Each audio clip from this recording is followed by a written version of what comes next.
Hi ఫ్యామ్, chicken curry అయితే చేసుకున్నామా. It's a old video అనమాట. ఇప్పుడు పోస్ట్ చేస్తున్నా. నేనేమి ఇప్పుడు చికెన్ అస్సలు చేయట్లేదు.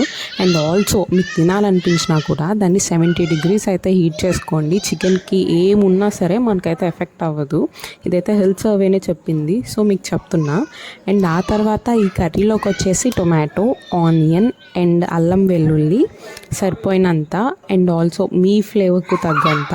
ఆ తర్వాత క్యాష్యూస్ ఇవి యాడ్ చేస్తే గ్రేవీ అయితే చాలా బాగుంటుంది. ఇవన్నీ యాడ్ చేసి మెత్తగా పేస్ట్ అయితే పెట్టేసుకున్న తర్వాత దీన్ని మనం కర్రీ చేసే బాండీ ఉంటుంది కదా, దానిలో యాడ్ చేసేసి చికెన్ కూడా యాడ్ చేయండి. పసుపు అండ్ కారం ఇవి కూడా ముందే యాడ్ చేసేస్తున్నాను నేను.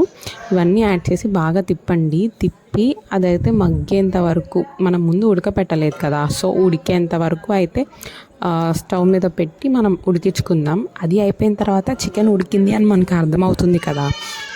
ముక్కను పట్టుకుంటే గట్టిగా మెత్తగా అయ్యేంత వరకు వచ్చిన అప్పుడు కొబ్బరి పొడి, ఫస్ట్ వాటర్ యాడ్ చేద్దాం. వాటర్ యాడ్ చేసి అది కొంచెం బాయిల్ అయిన తర్వాత అప్పుడు కొబ్బరి పొడి యాడ్ చేసి అండ్ కొంచెం సేపు తర్వాత మళ్ళీ కర్డ్ అనమాట.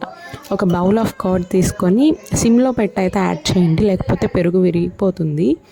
సో యాడ్ చేసిన తర్వాత అయిపోతుంది. దాన్ని ఉడకనిద్దాం.